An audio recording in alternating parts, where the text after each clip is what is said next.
ప్రియమైన వారలారా, ప్రభు అయిన యేసుక్రీస్తు పరిశుద్ధమైన నామములో మీకు నా ప్రేమ వందనములు. మరలా మనం కలుసుకోవడం దేవుని కృపయే.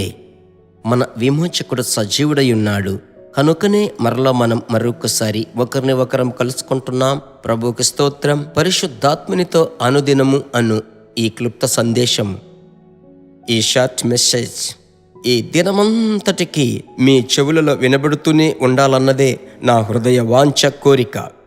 ఖచ్చితంగా వినబడుతుంది. ఆ మాట మీరు లోపలికి తీసుకొని ఆ వాక్యమును మీరు పట్టుకున్నట్లయితే ఈ దినమంతా మహిమగల దినముగా మారుతుంది అనుటలో సందేహమే లేదు. ఈ రోజుకు సంబంధించిన వాక్కులోనికి మనం పరిశుద్ధ గ్రంథాన్ని తెరుచుకుందాం. అపోస్తలుల కార్యములు 14వ అధ్యాయం 9వ వచనం. అంతటా పౌలు మాటలాడుట వినెను. పౌలు అతని వైపు తేరి చూచి స్వస్థత పొందుటకు అతనికి విశ్వాసముండెనని గ్రహించి, ఎలాగంటే తల్లి గర్భములో నుండే పుట్టినది మొదలుకొని కుంటివాడైన మనుష్యుడు, ఎన్నడూనూ నడవలేక కూర్చుండి ఇండువాడు, కాలు చెయ్యి పని చేయకుండా కూర్చొని ఉన్నాడు, లుస్త్రలో బలహీనమైన ఒక వ్యక్తి. అతనిని తేరి పారా చూచినప్పుడు అపోస్తలుడైన పౌలు రక్షణకు తగిన విశ్వాసము అతనికి ఉందని గ్రహించి, నీవు నీ పాదములు మోపి సరీబుగా నిలవమని బిగ్గరగా చెప్పినప్పుడు అతడు గంతులు వేసి నడవసాగాడు. ప్రభువుకు స్తోత్రం.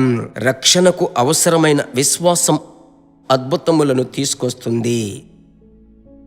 ప్రభు నామములో ప్రేమతో నేను మీకు చెప్పుచున్నాను, ప్రభు బిడ్డలారా, చూచి నమ్మువాని కంటే చూడక నమ్మేటువంటి మనము ధన్యులము. ఈరోజు నేను మీకు ప్రభు కృపచేత చెప్పే మాట ఏమిటంటే, ఈరోజు ఉన్నటువంటి నిలువ పరిస్థితులను చూసి మీరు సోలిపోకూడదు. నేను నమ్మువాడు, మీరు నమ్మువారు ఎవరని మీకు తెలుసు. ఆయనే ఆకాశమును భూమిని కలుగ చేసిన దేవుడు. ఎందుకు? ఆయన నడిపించడా? మీ పరిస్థితులను మార్చడా? ఒకవేళ ఈరోజు నీవు కన్నీరు నిందల మధ్య ఉండవచ్చు, పరిస్థితులను మార్చువాడు మీతో కూడా ఉన్నాడు. అందువల్లనే ఈ మాట ఈ రోజు మీకు నేరుగా వచ్చుచున్నదని యేసునామములో చెప్పుచున్నాను. రక్షణకు తగిన విశ్వాసమును కాపాడుకొనండి. ఈరోజు మన పరిస్థితులు ఉన్నాయి, ప్రభువుకు స్తోత్రం. ఈరోజు మనము మాట్లాడినంత మట్టుకు మన జీవితం ఉంది, ప్రభువుకు స్తోత్రం. మన పరిస్థితులు అలాగున్నాయి. అయితే రేపటికి మన పరిస్థితులు మారుతాయి. కారణం, మన విమోచకుడు సజీవుడు. విశ్వాసపు వాక్కులు ఇంటి వారందరూ మాట్లాడండి.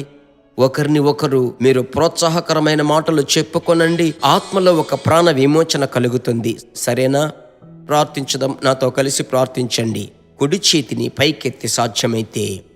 మా పరిశుద్ధమైన మంచి తండ్రి, ఆ రోజు లుస్త్రాలో తల్లి గర్భములో పుట్టినది మొదలుకొని కుంటివాడయ్యున్న ఒక మనుష్యుడు, ఆ వ్యక్తి అపోస్తలుడైన పౌలు అతనిని చూసి రక్షణకు తగిన విశ్వాసం ఉండనని గ్రహించి బిగ్గరగా నీ పాదములు మోపి సరీబుగా నిలబడుమని చెప్పాడయ్యా. అతడు తల ఎత్తుకొని నిలబడలేనటువంటి సమస్యలు, తల మీద సమస్యలున్న, తలకు మించిన సమస్యలున్నప్పటికీ మీ బిడ్డలకు మీరు అద్భుతములు చేయగలరయ్యా. యేసు నామములో నేడు చూచుచున్న ఐగుప్తును ఇక మీదట నీవు చూడవు అని మీ బిడ్డలను నేను ధైర్యపరుస్తున్నాను, బలపరుస్తున్నాను.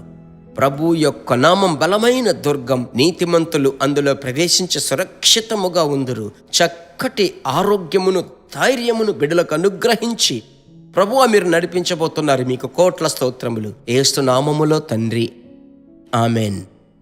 ప్రభుకు మహిమ కలుగునుగాక. ప్రభు మిమ్మలను ధైర్యముగా దృఢపరచి బలపరచాడు. అనుదినము చెప్పేదే ఈరోజు చెప్పుచున్నాను.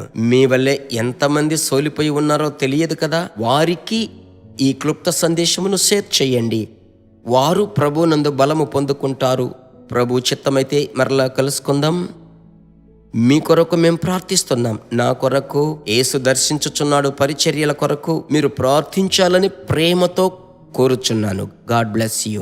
దేవుని బిడ్డలారా, ఈ వర్తమానము మీకు మిక్కిలి ఆశీర్వాదకరముగా ఉందని మేము నమ్ముచున్నాము. ఇంకనూ మా వర్తమానములను విని ప్రభువులు ఆశీర్వదింపబడుటకు జీసస్ మీట్స్ మినిస్ట్రీస్ అను మా యూట్యూబ్ ఛానల్ ను సబ్స్క్రైబ్ చేయండి. మరియు మా ప్రార్థన సహాయముకై మీరు సంప్రదించవలసిన మా ఫోన్ నెంబర్ 9842522836 మరియు 7299546363. Email gpsrobinson@hotmail.com. ప్రభు మిమ్మును ఆశీర్వదించునుగాక.